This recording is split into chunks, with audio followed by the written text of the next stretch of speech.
Okay, welcome to the channel. My name is Victor, and I'm going to be riding on with the digital marketing training.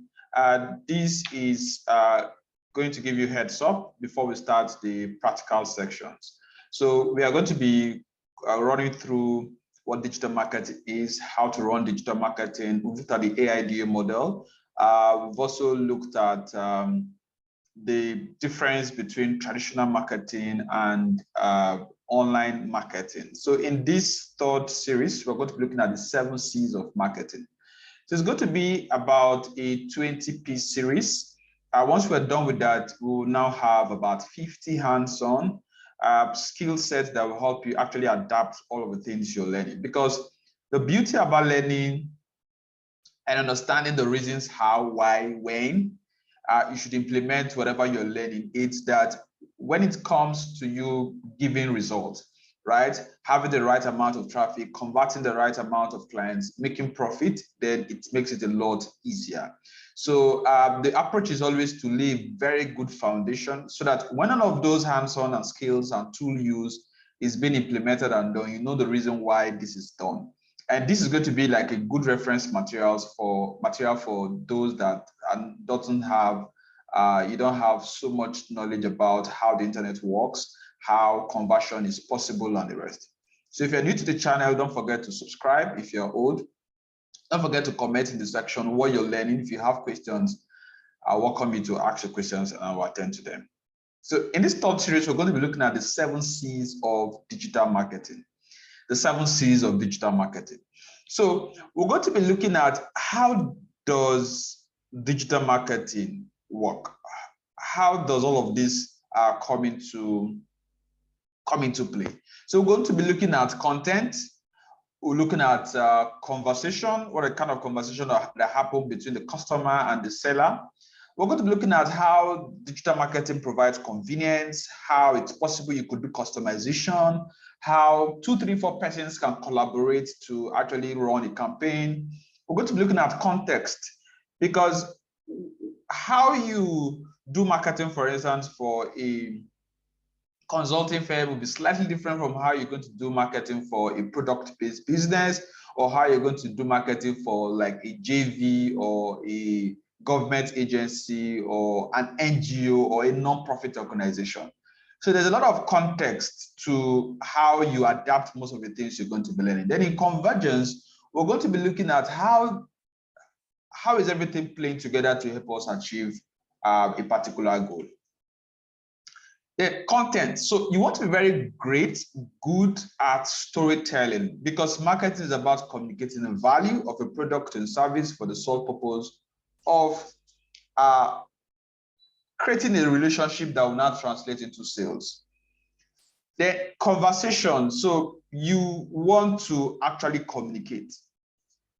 So no matter the format, whether the times when you're going to be informal, the times you want to be formal, you want to utilize different mechanics and dynamics, right, of online conversation in order to create that buzz, to create that attention, to create that interest, right? So you want to interrupt, you want people to look your way. So there is that relationship aspect of marketing, and you need to understand that you cannot market by just keeping mute. You cannot market by just not saying anything. So I normally tell students that if you want to get the right effect of your marketing campaign, you want to have as much content as possible. Then you want to make sure that you push that in a consistent manner. So I normally say content is king, consistency is queen, and you need these 2 guys to make to create a kind of a kingdom. So without the king, without content, then you would not have anything to be able to help you communicate value. Then with that consistency, then you won't be able to create that buzz. You're able to create that attention. You're able to create that brand awareness. Then of course, convenience. So attention is becoming increasingly expensive and difficult to hold. So the trick is to deliver value through marketing by making people's life easier, because traditional marketing is going to mean you going to radio, going on TV, going on using billboards, using flyers. Those are conventional means of marketing. But digital marketing affords us the opportunity to be able to do marketing through the phones, through websites, through social media platforms, and the rest. So it grants us that convenience. And of course, customization. You could tailor, you could adapt, you could customize, you could narrow down a particular or target a particular message for a specific group of persons. So we call that target marketing. So anytime you hear the word target marketing, you're asking yourself, for every product or service that you have, the question is, are you talking to the right persons? If you have content, if you're trying to create a conversation, if you're trying to make it convenient for people to see the content you're trying to send out, the question is that, are you trying to adapt that to a specific group of persons? Because for every product or every service or every course that you want to tell the world, it's not going to be for everybody. Yes. So you need to learn how to do niche marketing. So as we're laying most of these foundations, when we start doing the case studies, we're not going to see how possible it is that we don't just want to market to everybody, so that we can have high ROI, high click-through rate, high response rate by customizing our messages. And of course, collaboration. The old hardwire plan and push mentality is rapidly growing to a more dynamic, engage, and co-create economy. For instance, on your website, most of the times, even on YouTube, so you see a lot of YouTubers create content and they want people to co-create, because it's in that co-creation that you are creating the buzz, you're creating the attention. Because if you have a blog, you post a particular content and you have 1,000 persons comment it, you have 1,000 persons share it, you have 1,000 persons doing one activity or the other, it helps you collaborate. So it's not the old school where you just have the message, you just push it. So it's more or less a push and pull. And of course, context. So products are just things and have no intrinsic value. It is only when they are introduced into a situation, into a context of importance to the customer that they become valuable. If you sell, for instance, phones, so you have different types of phones for different purposes. So a phone on its own, it's not a big deal. But the problem is, or the question is, what value is the phone solving? What problem is the phone solving? What value does it contribute to that particular client, to that particular prospect?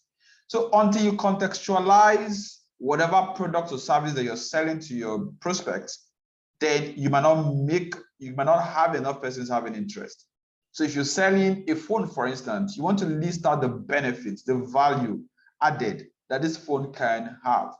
So if the phone is good for navigation, if it's good for AI, for robotics, if it has some features you could use to do remote sensing, if you could use it to do if you can scan QR codes, you could scan barcodes without the help of any softwares. If the phone is meant for video, for some phones are made specifically for cameras, some phones are made for specific reasons.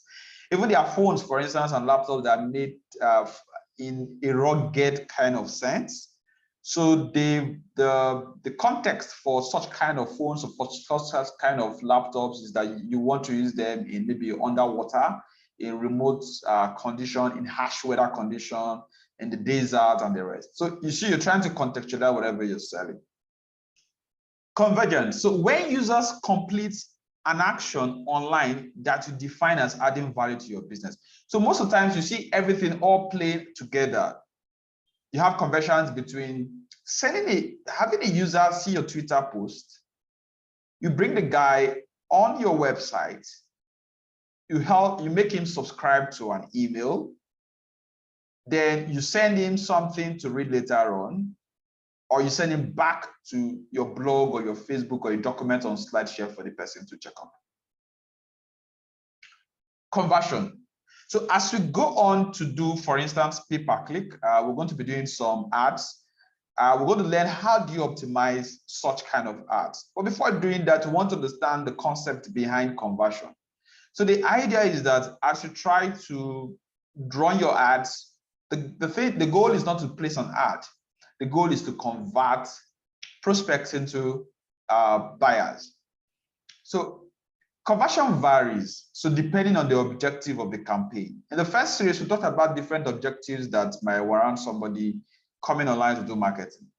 So conversion, it's when the user completes an action online that defines adding value to your business. So conversion for you might you having 10,000 Facebook likes.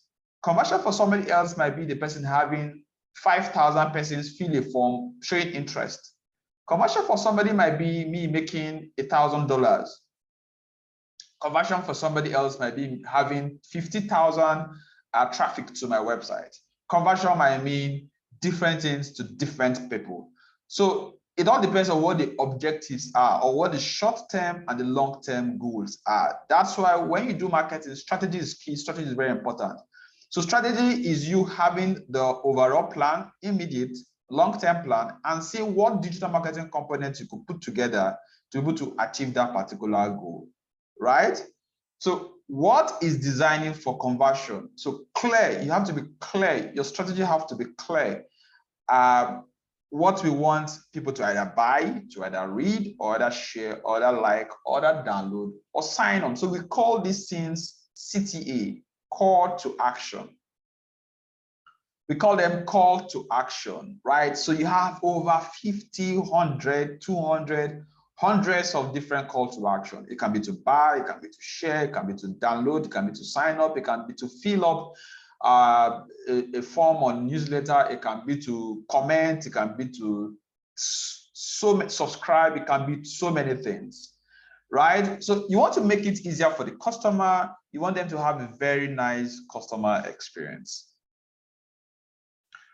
For instance, other call to action is that you want them to purchase something, or you want them to click and view on YouTube. Like on this channel, I'll normally tell you some of the objectives is that we want you to like, we want you to subscribe, we want you to share, we want you to maybe bookmark the channel. So if you've not liked, if you've not shared, if you've not commented, yes, this is the time to do that and say, I am learning digital marketing, right? So you could invite your friends. When you're sharing it and inviting your friend, that is a call to action.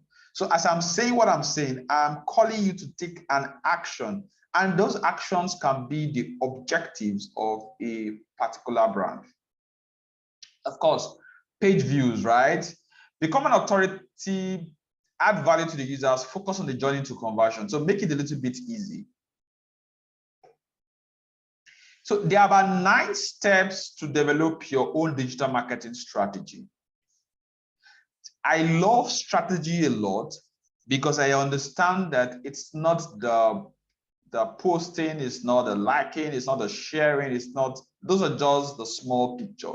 The big picture is you having a rock solid, airtight strategy, and you thinking about all of the things you're going to be doing that is going to now help you achieve that particular plan, and how you can convert that for it to be at a long-term basis profit ROI for you. Number 1, listening to your customers, right? Don't forget about what your objectives are. We talked about objectives in the very first series. Make sure you know what you're already doing. Clear your strength. So for instance, somebody that wants to rank on first page of Google. So how much budget ads do you have? How much time can you spend on content creation? Do you have a website? You don't have a website. So you're going to have advantage on some things. You're going to have disadvantage on some things. So you want to see how your strengths can be able to help you reach your goal. Find out what your competition is doing. We're going to be doing this in case study analysis. We're going to be using several tools. We pick a brand, we'll do some competition analysis and see where they have intersection of like prospects. Because when you come to the digital space, you want to be looking at what your competitors are doing. Not really that you want to replicate what they're doing. You want to see what they are doing and you want to see how you can do that better. So we're going to be doing some keyword research. We're going to be doing some competition analysis. Then we'll now see how we can position a particular brand. I'm going to be using roughly about 5, 6, 7 case studies when I start the hands-on after I'm done with all of these details. So when I start the hands-on, I'm going to be very swift because each video will be roughly about 10 minutes. So, but right now, when I'm doing this explainer, I want to lay all the foundations correctly. Craft a strategy based on your strengths and weaknesses, capabilities. Implement at the speed of light. You want to rinse and repeat. So implement, start doing something. Time waits for no one. So continuously review what you've done and try to improve the experience. Now, marketing strategy. So there are quite a number of strategies. We're going to be looking at them one after the other. So, but just understand that the difference between pull marketing and push marketing. So in push marketing, you want to be sending stuff to your client. In pull marketing, you want them to get to you. Then you understand that website, for instance, is pull website is pull marketing, and email, for instance, is push marketing. So you want to have a balance in your approach. Then don't forget about the AIDA model, because everything we're going to be doing throughout this course is going to be based on this. So we understand that for us to make sales action, that we just first have to get people to be aware of whatever we're doing. But a lot of people want to make sales without understanding that the customer have a journey to make. Every customer, if I ask you the wristwatch you're wearing, the clothes you're putting on now, the particular brand of laptop or spec of laptop you're using, you didn't just start using that particular item today. You had a plan to get that, but you got aware or someone told you about that, you developed interest, there was desire, then you now made a decision to actually make that purchase. Most times, 80–90% of the times, it doesn't just happen at split of seconds. People take their time to make purchases. So your goal as a marketer is to make sure that you attract as much leads as possible at every point in time when you push your messages, right? You want to make sure as a marketer, your goal is to have as much awareness as possible and generate leads every time you push your message. Now, think about a brand that have 5 new leads every day, 5 new prospects every day. So in 30 days, you're going to have 150 persons interested in your product and service, and there's a high likelihood that you're able to convert about 10–15 of them. So, but if you were expecting that you're just going to try to convince people to take action, it's not going to work. If it works, then it will just luck, or the person was just a ready client. So you want to make sure that you explore tools that you could use to create awareness. We're going to be looking at that. What are the things you could do to make people have interest? What are things to make people have that desire? What are things to seal the deal and make people take action? So all the things we're going to be learning is going to be based on this AIDA model. So for instance, if you send out a message on Twitter or you place an ad, you're just making awareness. The point is that should you be trying to sell at that point? No. If you even sell, if you're able to sell, the amount of sales you're going to make cannot be compared to when you have a strategy to explore all of the process. So the point is that at this time, you're interested in having interested persons. You want to give it free. You want to offer something. You want to deliver value. Then make people interested by, for instance, sending newsletter, sending them more information. That's where information marketing comes in, and that's where content marketing comes in. So I'm going to be exploring different ways you could use content to drive the entire AIDA model. So in the next series, we're going to be looking at the different strategies that we can use to do marketing. So most of the times people teach marketing by picking just one of the components. For instance, you pick mobile marketing. How do you do WhatsApp marketing? How do you do SMS marketing? How do you generate leads and make sure that you could convert them and sell something to them and make money every month, make $1,000, make $2,000 every month from that. So that's just one aspect. Then social media marketing, how do we make sure that we create content, push that and push that for a very long time? Online reputation, how do we make sure that we are checking for our mentions across the internet? I think in one of the slides, we looked at different tools that you can use to achieve that. Okay, I think it's still in front.